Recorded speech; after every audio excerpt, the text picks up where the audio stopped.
start, we're going to do the UV versus, well, actually, tell us a little bit about yourself, Justin. Well, I'm, as you said, CEO of the Rap Institute. We started our company in 2014, and we're an online streaming video platform that teaches people how to rap. And we cover everything from, walls, floors, windows with digital full print graphics, as well as PPF, tint, color change. I have a lot of business courses as well. We start off with 80 videos, and now we have almost 2,500. And we come out with 4 to 5 new videos a week. So really exciting, fun company to be with. We have tons of members worldwide, and our slogan is "Never Stop Learning," and it's something we're passionate about and we live by. And we're always trying to pick up new ways to rap and inform people and make the rap industry bigger and better. Nice, nice. Well, I know from experience that all the videos that you've done have been definitely informative. And Yeah. hopefully the video that we're going to show right now, which is going to be the comparison of UV and solvent inks, is going to be very informative to everyone that's watching here. Yeah. Go ahead and load that up and start with that. Let's do it.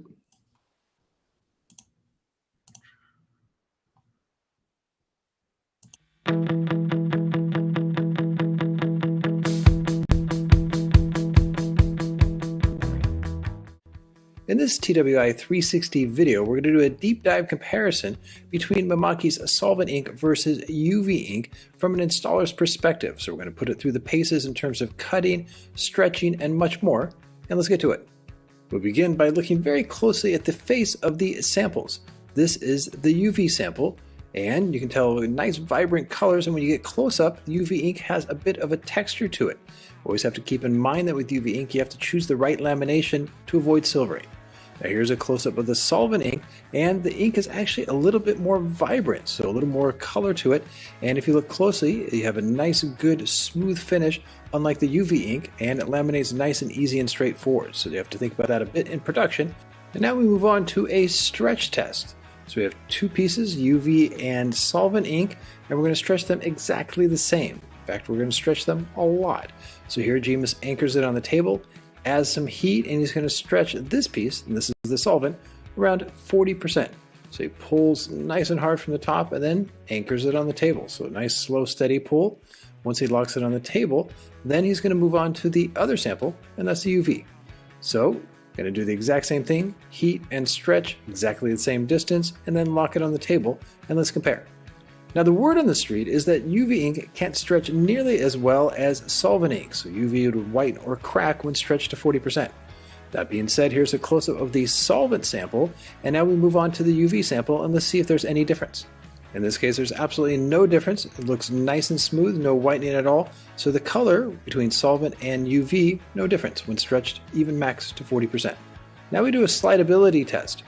This is a UV sample, and releasing the liner, it slides and glides super easy across the surface. That's because UV ink cures right away, so generally the adhesive is safe and there's no issues with outgassing affecting the adhesive layer. Here's the sample of solvent right now, and let's see if it's affected by slidability at all. So, liner removed, goes across the surface, and it actually slides and glides quite well. That's because the right profile was used and it was outgassed for the right amount of time. That being said, this does have quite a bit of color in it, so with solvent inks you do get a little bit of curl on the edges, so something to consider for install, to be aware of. Now we get to initial tack just in terms of feel, and they both feel the same, which is great, but when they're folding in each other, and keep in mind this is the solvent piece, it pulls apart quite difficult. So right now solvent ink, if it does fold on itself, does take a little bit of time to pull apart, and depending on the type of film you're using, that can be quite tricky. Now let's take a look at how the UV sample folds on itself and comes apart. So here it's flipped over and tacked just like the solvent print, but unlike the solvent, actually it comes apart quite easily. So with UV, if it does fold on itself, no need to worry. Now we move on to a cutting comparison using 3M knifeless tape between UV and solvent ink digital print. So with both runs laid on, now we're going to put a piece on top. This is the UV sample, and it's locked and loaded, finger run over the line, seal the deal. And now the solvent piece is placed over the 3M knifeless tape, locked on, exact same manner. The line is removed over the UV, and now the line is removed over the solvent. The top pieces are moved and placed to the side, and then the green filament is removed from underneath the pieces. So once both are set exactly the same, Now we're going to do a very close-up comparison on the edge, and something very important to note, especially when going for high quality finishing, is that the knifeless tape through the UV does cut a little chattery in the sense you can see the edge. That's because the line for the 3M knifeless tape is braided, and due to the texture of the ink on UV, it does cut a little choppy, while the solvent cuts nice and clean. Interesting. Now we get into relief cuts. Very important to do when you're working around raised objects. And here's the UV sample, and relief cuts can split. So it's very important when you're using UV ink to adjust your relief cuts. So in this case right now, it's very important to make a J for Justin, owner of the Wrap Institute. And if you do that, it won't split. Awesome. Now here is the solvent sample, and you're going to go back to a standard relief cut that you saw at the beginning with the UV print. But because of solvent, and there's no texture in that ink, it doesn't split. So standard cuts for solvent ink, J cuts for UV ink. Now we move on to deep recessed areas, and in many ways, reading wrinkles. Very important. So we got 2 recessed areas on 2 separate doors that are exactly the same.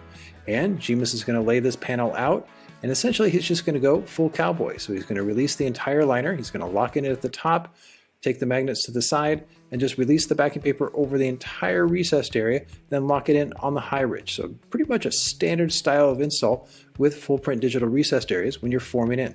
So as everything is locked, what's very important, and this is the UV sample, is you're going to heat it. And normally when you heat the film, it does what's called glassing out, so the wrinkles disappear. But with a UV ink, it actually does something quite the opposite. So the heat does soften the full print digital film, but as it softens, the rigidity of the ink causes the film to wrinkle. So if you're working with UV ink, once you see wrinkles as you add heat, you might think, well, the material's not relaxed, but actually with UV ink, it is. So even though it says wrinkles, and most of the time wrinkles mean no, glass means go, with UV ink, wrinkles mean go. Interesting. So now the film is formed in nice and easy, and you can see it flexes nice and straightforward. So you can, if the material wrinkles and forms in, those wrinkles actually smooth out, and then you have no issue wrapping the flat. And in terms of post heating right now, a lot of people say if you post heat UV ink, it tends to crack, but this one's quite flexible, so no issues there. Now we move on to the sample with solvent ink, and Jemus preps it in the exact same way, tacks it on the high ridge, adds heat, and unlike the UV, which actually got wrinkly, this glasses out. So glasses means go, so Jemus takes this application glove and forms it in. So with solvent ink, when you add heat, it should glass out. With UV ink, when you add heat, it should actually get wrinkly. So good to know as an installer, because oftentimes we're told and over, wrinkles mean no, glass means go, and you have to separate that when you're working with UV ink in order to get that nice good workflow. So it's just basically like learning a different type of language, but the protocol for install stays exactly the same for both. This stretches in nice and easy to the deepest part of the recessed area, and now Jemus is going to do a test with post heating, see how the color stays and actually holds nice and clean. So both UV and solvent hold their color when post heated and stretched into deep recessed areas. And finally we move on to compound curves, in this case a curvy mirror.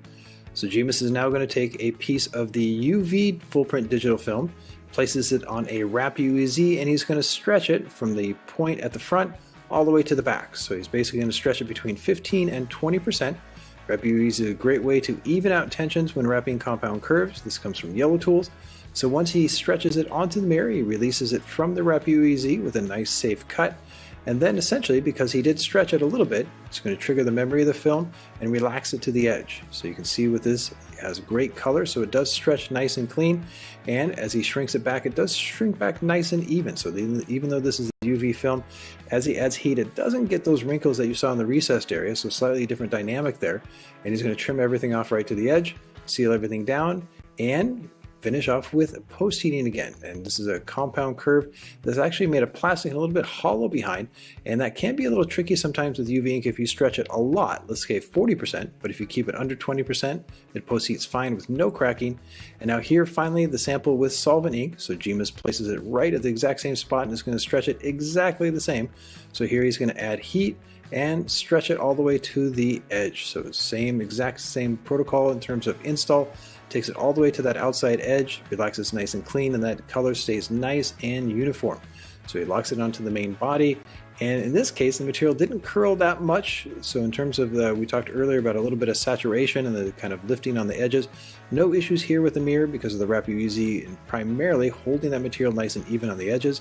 Jemus trims everything out, it stays nice and flat, and in terms of post heating, post heats nice and fine. So obviously no issues with cracking with solvent ink over time. And that concludes the testing portion of this TWI deep dive comparison between Mimaki's Solvent ink and UV ink. And in conclusion, you can see that they both perform very well in terms of stretchability, holding color. You do have to think about in terms of solvent, a little higher initial tack sometimes, especially when it folds on itself. And with UV ink, you really have to consider relief cuts, and cutting with knifeless tape can be a little tricky, but once you know about it, and thanks to this video you do now, you can actually get that great install performance with either ink. So therefore, I hope it helps you wrap better and faster, and that's always the goal of the Wrap Institute. Thanks for watching. Justin Pate.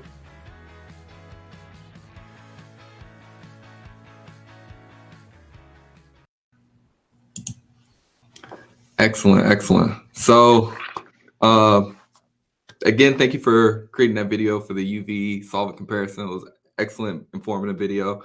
I'm sure one popular question that everybody has, would be, which ink set, I'm sure you've done like a lot of vehicles or different wraps, which ink set do you think would be the most popular or easiest to use when wrapping, whether it would be UV or solvent ink? You know, I think if you asked me that question 10 years ago, I would have said solvent is better, just because you know that it's going to go into those recesses, areas, and compound curves. But I think now that UV has improved so much in terms of flexibility, I think, as you can see in that video, there's really just minor differences between the two now. I think for the most part, they install relatively the same, which is great. So it really depends on what your company's doing. I mean, I think if you're doing, you know, I do like the fact that the solvent has a little richer color. So if you're doing a lot of fleets, it's going to look, you know, kind of more, maybe more vibrant. But that being said, you know, production-wise with solvent, you always have that issues with outgassing. Maybe takes a little bit more time. It sometimes, especially in hot weather, it can be a little more aggressive, that initial tack, and if it folds on itself, that could be a little tricky. Depends on your installer level, you know. So for the most part, I would say if you're going to do a lot of fleets and a lot of vehicles pretty much only, then I would stick with solvent. But if you're going to be doing vehicles, but also doing like, you know, printing directly on flat substrate, or, you know, getting into 2.5D printing, which we're going to talk about in a little bit, then I would go with UV. You know, so time wise, production wise, you know, I think it's a balance between the two, but I think they all end up being the same. So I would just say kind of do an analysis of what your company is going to specialize in, and then just choose that. That's pretty simple. Excellent, excellent. And I saw you had a little shameless plug in there with the J cut versus the straight cut when you were doing the split test. I like that. So I'm gonna have to remember that next time I get my car wrapped. I'm gonna be like, if you're doing UV, make sure you do that J cut. Well, if you like that, sometimes in the workshops, instead of using application glove, I'll use a little of my little spit, and I call it Justin Juice. So there's the J cut and the Justin Juice. So you got two options. So awesome, awesome. Well, we did have a question in the chat, and which was, let me scroll up and see if I can get it. Oh, what ink was used for the print for UV? I can actually answer that because I actually printed it. We did use LUS 200, which is our MCS warranted ink for 3M installers. It's our ink that we recommend whenever you're doing like contour curves. It's our most flexible ink outside of thermoforming ink. So yes, that is the ink set we use for that one. You can also use LUS 170 as well. LUS 200 has a more flex to it, so it's generally more openly wide used for vehicle wraps. Yeah, I will say, if I could interject, a couple of years ago, I did a video for Mimaki, and I remember the 170 was used, and I did notice that on those mirrors that we wrapped and stuff like that, when I did post-heat those did tend to crack a little bit, or they didn't like being post-heated on a hollow surface, but the 200 performed really well. So I would say, yeah, 200 definitely has definitely an advantage, especially on those curves comparatively. Excellent, excellent. Well, if anyone has any more questions, we'll keep monitoring chat, but we do also have another video we're going to show, which is basically using 2.5D to do a wall graphic. So we'll go ahead and play that. And if anyone still has further questions, you can still ask them in the chat. We'll be monitoring that as well. Cool.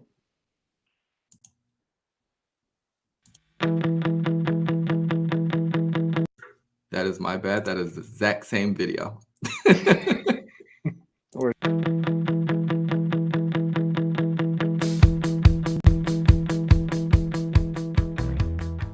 Hi everyone, Justin Pate, CEO of the Wrap Institute. And in this video from Mimaki's Innovation Days, the focus is going to be on 2.5D printing. Now, if you don't know exactly what 2.5D printing is, well, it's right in between standard 2D printing, which is basically putting one layer of ink on either full print digital media or, let's say, on a board, or 3D printing, which is obviously printing an object. 2.5D printing basically takes the 2D style of printing, one layer of ink, and then just obviously adding lots of layers of ink to create a beautiful texture. And normally people think of 2.5D printing just for flat, rigid signage, like this board. So this board, the snake, feels like the real deal and actually has 17 layers of ink on it. So pretty amazing stuff, but flat, rigid signage, not a lot of options when you want to, say, put that on a wall.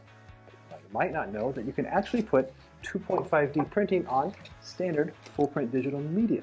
What I love about this is it gives clients a lot of different options in terms of what they can put in, let's say, their home or their retail store, but also is a great upsell opportunity because for the most part, the install stays the same and your profits go up really high. So with that, what I want to do in this video is give you lots of tips and tricks on what to consider with 2.5D printing in terms of choosing the right media so it lays nice and flat on whatever you're wrapping, and then give great install tips and tricks so it goes super smooth. Because the install, compared to 2D printing, is relatively the same, but there's some really important things to consider that will really help ensure those high profits and a smooth install. So with that, let's get to it. So let's begin by talking about what tools you need to install 2.5D installs properly.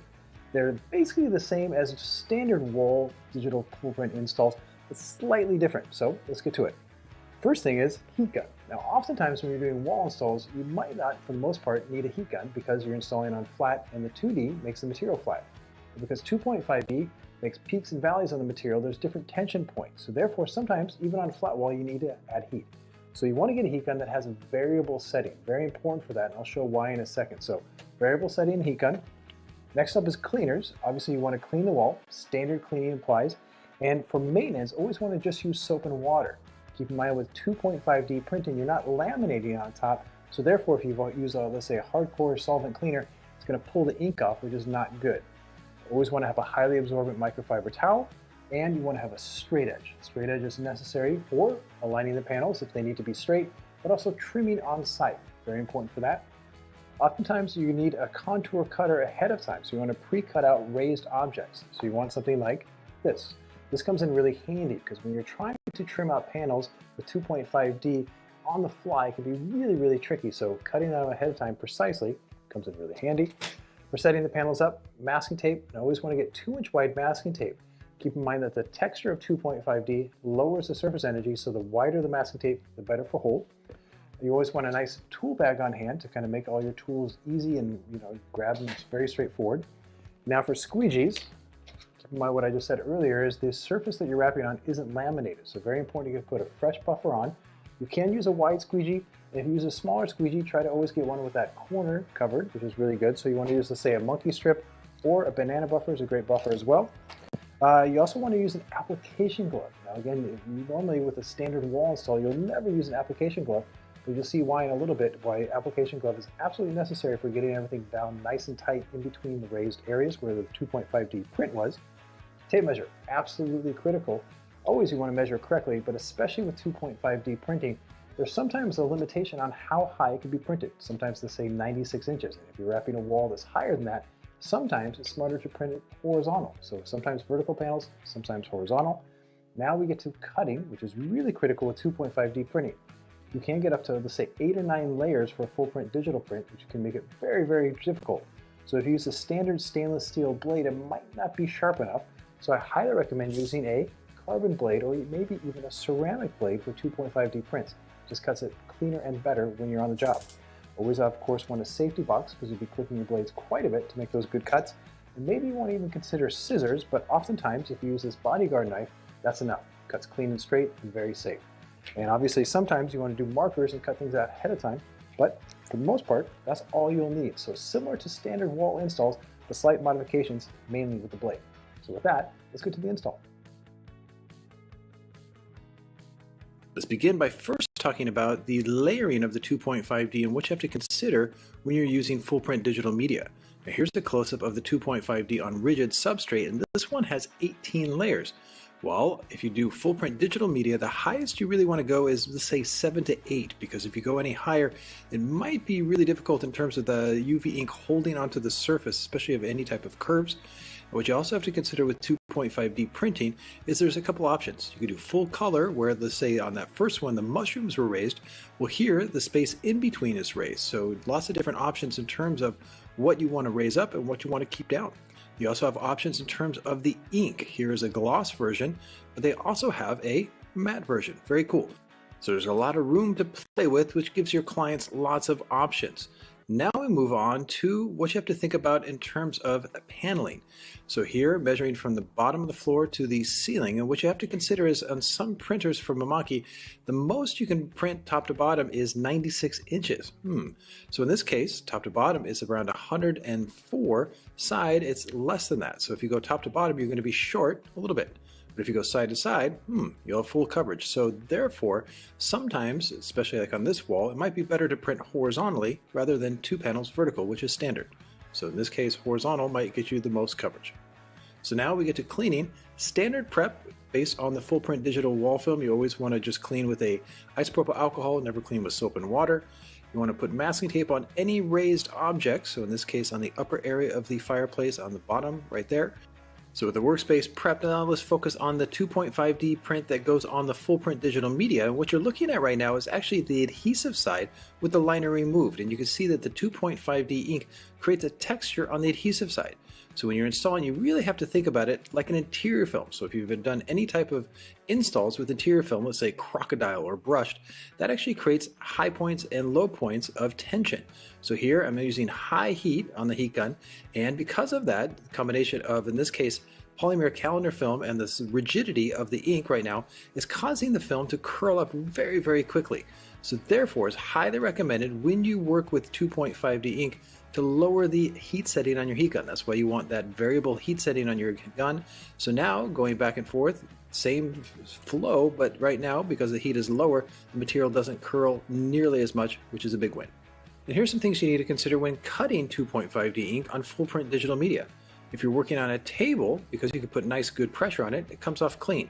But cutting it off the table right now, because certain areas are very thick while others are very thin, plus the rigidity of the UV ink, it can cut very difficult when free-floating cutting like this. So definitely something to consider.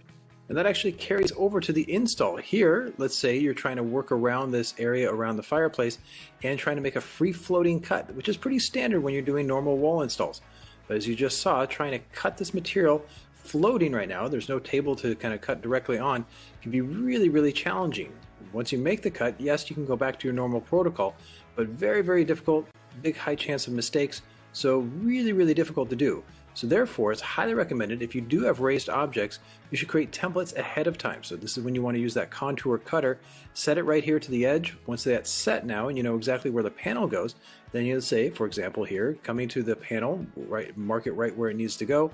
Then you cut everything off with the liner on, and you're doing it directly on the table. So now this piece comes off nice and clean, and because it comes off nice and clean, you can now fit it around that raised object very smooth and straightforward, and you can see that no need to cut free float cut, which is super safe. You should also consider what we mentioned at the very beginning of the video with tools is to use a carbon blade here. So a carbon blade cuts through the 2.5D ink much better than a stainless steel. So using a squeegee assist cut from top to bottom, now you get a nice steady straightforward cut, and you basically get the same setup with a stainless steel blade, but because that carbon is extra sharp and extra hard now, pull the excess film away, and now you got a very good, clean, straightforward cut that holds and looks professional. So definitely invest in carbon blades. Make sure you get a good safety box, and you're going to click them a lot to keep them sharp, but there's some good cutting tips. Now let's move on to the next phase. When making overlaps, you do have to consider which panel goes first, and in this case here, if you look very closely, the edge and a 1-inch overlap right now only has 1 layer of ink, while the area next to it has those 8 layers. So very important to think about which panel needs to go first, create a space that only has 1 layer of ink, and then the top piece is going to fit on like a puzzle piece. So very, very important to do. Otherwise, you have 16 layers of ink plus the material way too thick. Now we get onto the install right now, and one option is to set up a hinge with masking tape, and that's why you want to use that 2-inch wide masking tape right there. Good hold. You can also use a backing paper cutter, which is highly recommended, because now you can basically just cut off a section there, place it where you want it to. Again, you have that freedom, slides and glides, and then once you get it into the position you want, take a wide squeegee right now and brand new buffer so it doesn't scratch the ink on top. Go side to side. Once it's locked in with that permanent hinge, Now you can release the liner, pull up and away, and then squeegee it on place. So very important to put nice firm pressure on because you want to make sure the material sticks, because what you're squeegeeing right now has lots of peaks and valleys. So very important to put nice good pressure on it. And now this is extremely important when it comes to overlapping film with 2.5D. Now normally if you're doing a standard wall install, the overlaps are very straightforward because it's just basically two flat layers going on top of each other. And even here with that negative space basically on the overlap and this piece fitting on top, trying to register 2.5D panels right next to each other is very, very difficult because of so many different tension points with the ink. So right now, trying to measure and trying to line everything up, and it's lining up okay, but it's not great. And you can see there's tension building up in between the points that are registering. So there's creating peaks and valleys. And if this was normal wall film that just had 2D printing on it right now, any kind of gaps in between, you can add a little bit of heat and those would generally flatten out and the registration would be perfect. But here, because of the UV ink sitting on top of the polymer calendar film in this case, because of those gaps, if you add heat, this is actually going to curl back and the registration is going to get worse. So very difficult to register 2.5D when the liner is off. So therefore, it's highly recommended to marry the panels when possible. So here, with the liner on both pieces and working on a table, the registration is now made perfect and masking tape placed on top. So once it's placed on top, it's secure. What you need to do now is flip the panel over, and then you're going to release the liner from the underside, then squeegee the panels together. So now they're nice and sealed super tight with that 1-inch overlap. Now the masking tape can be removed or kept on for install, either way. And the backing paper can be cut away with that backing paper cutter, very easy and straightforward. Once that's removed, then the panel can be placed in position. So in this case, make sure it's good left to right. And again, this is obviously just a sample piece to show you techniques. Liner is removed here, liner is removed from the other side. So very standard, straightforward install process, and the registration now lays super flat and is pixel to pixel, which is great. So no need to worry about it going off, and everything goes down nice and smooth. And very important, speaking of smooth, go over with that light heat and an application glove just to make sure the material in between those gaps of the UV ink is laying flat.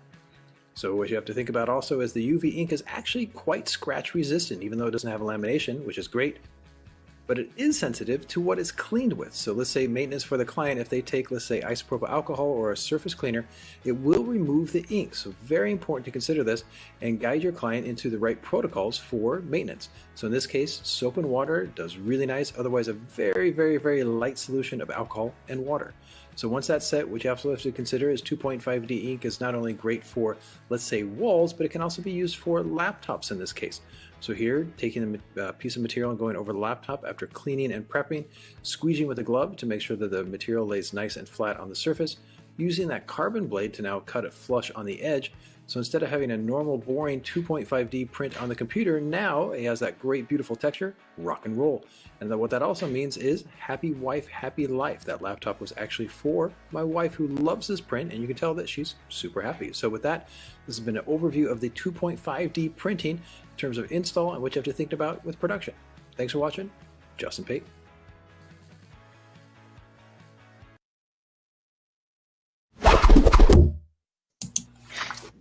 Excellent video there, Justin. 2.5D application definitely is a door opener for the entire print industry. I will say when you originally brought the idea to me, I was a little skeptical just because I didn't know how you were going to apply layers of ink to a wall. I was concerned, but you actually made it look flawless. Can you kind of just talk to a little bit about like what gave you that inspiration to do that application in general? Well, I mean, it was something I never even thought about or knew about. And this summer, I was Mimaki, Europe is like 20 minutes from my house here in Amsterdam, and I was there, talking to the team there, and Mark showed me this sample, and he actually gave it to me. So it's on rigid substrate, because he was showing me the 3D printers, which are amazing from Mimaki. And then he says, do you know about our 2.5D printing, which I didn't. So he kind of explained it. And as he's talking, I said, can you put it on full print digital media? And he said, maybe. And I said, okay, this is an interesting thing to experiment with. So we actually just, there's a great company called Cover Style, and they make interior wrapping film in Europe.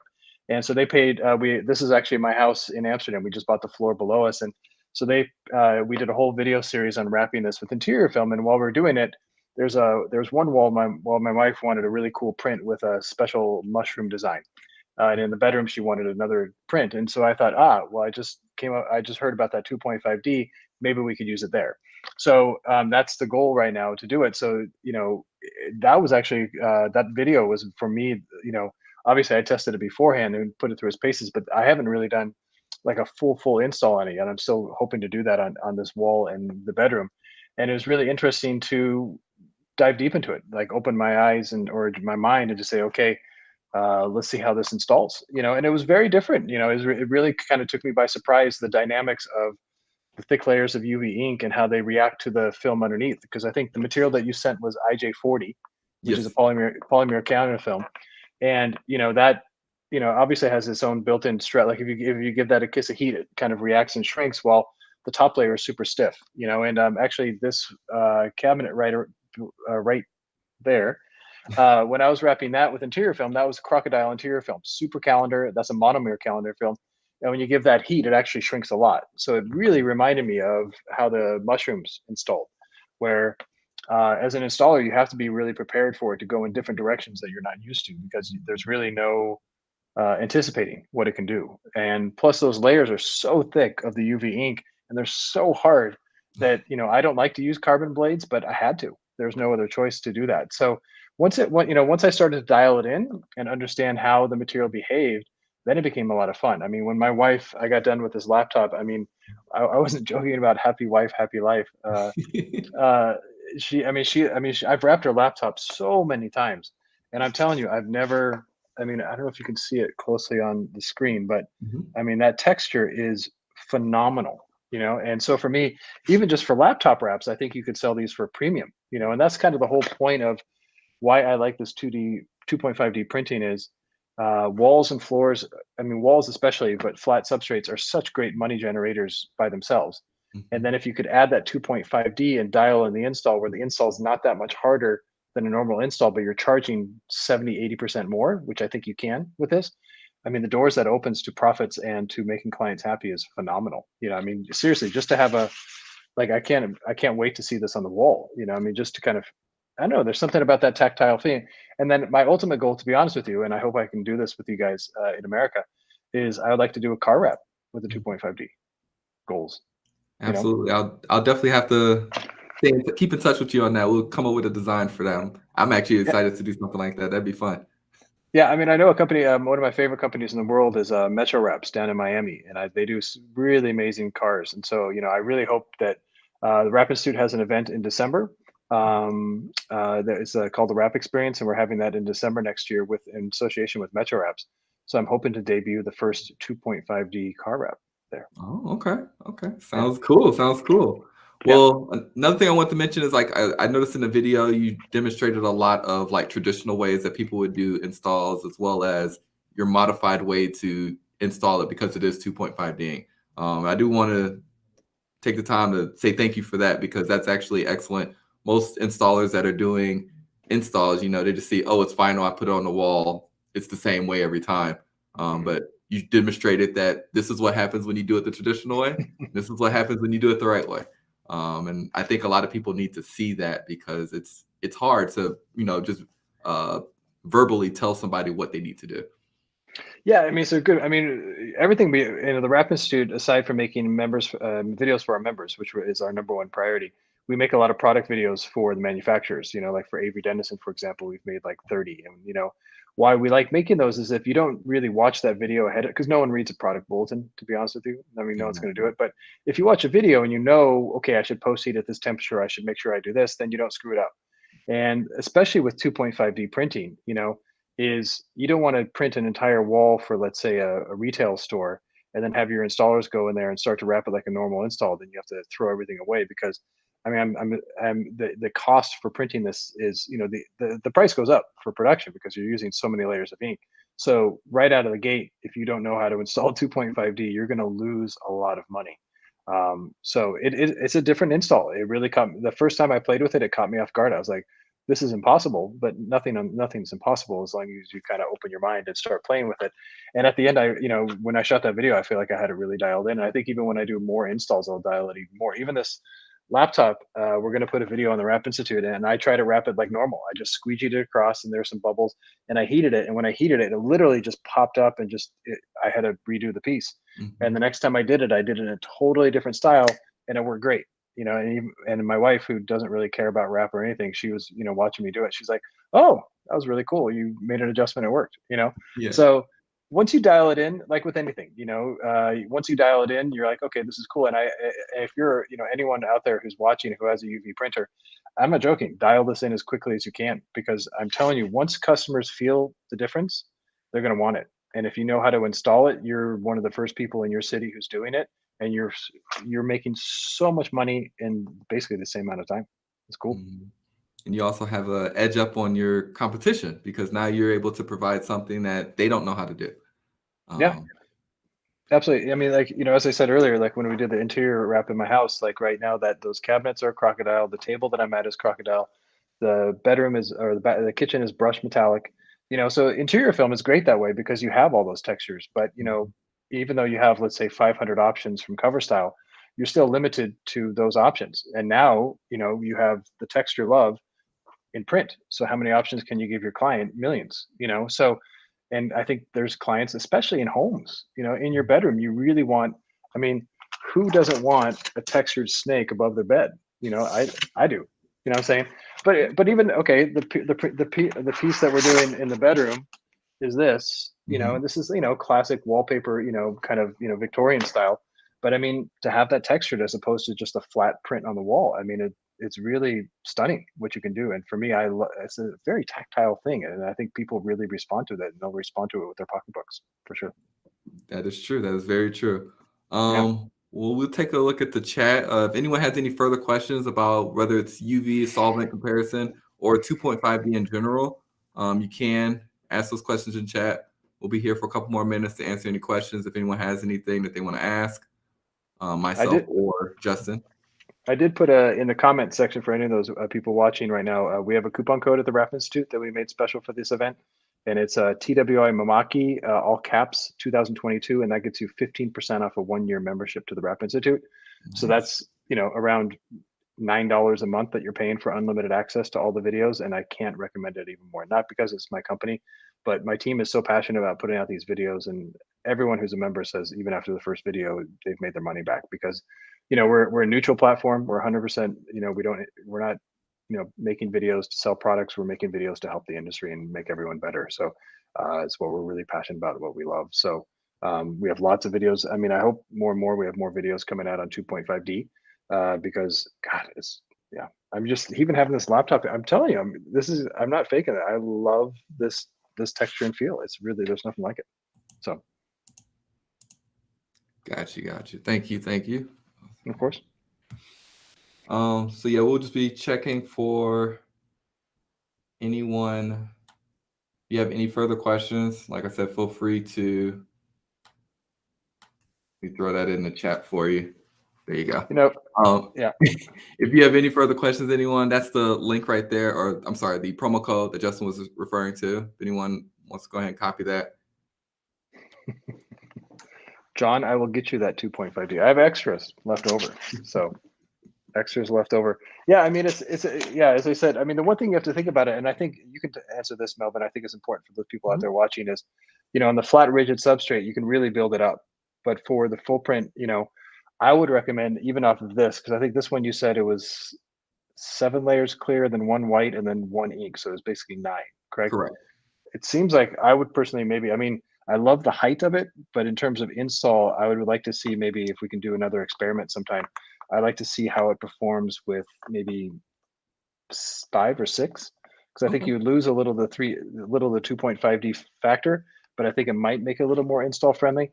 And I'd also like to see it with cast, and again, this is my brain is already kind of thinking that cast doesn't react to heat so much, but I don't know, it's tough. And this is why I love the Wrap Institute, because calendar film is a little thicker, so it has a little more body, so it's more rigid. So I think it could handle the 2.5D better, while it's cast, even though it's more flexible, might be a little thinner, and it might not handle the rigid substrate on top. So maybe calendar is better to use for 2.5D. What are your thoughts on that?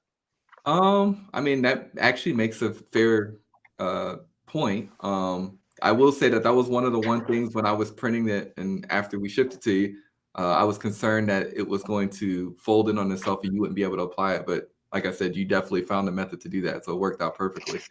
I mean, if I hold it up to the screen right now, I mean, I Mhm. noticed that certain, like on the edges of the film, it seemed to pick up a little bit of the film in transit. So in certain areas, it did kind of pick up from the liner prematurely. So that's something to think about, that maybe you want to print and install same day, so you don't have that curl off the edge. What I love about wrapping, especially with new stuff, is like CSI. Like you're trying to problem solve this, why certain things are happening, and then kind of adjust from that. But yeah, I think I mean IJ40 is a superior film. It's a great polymer calendar film. So my first thought is that's probably the best one to do it on, I'm guessing. Mhm. But I would be interested to see how it performed, let's say on Avery's 1105 or Oracle's film or something like that to see.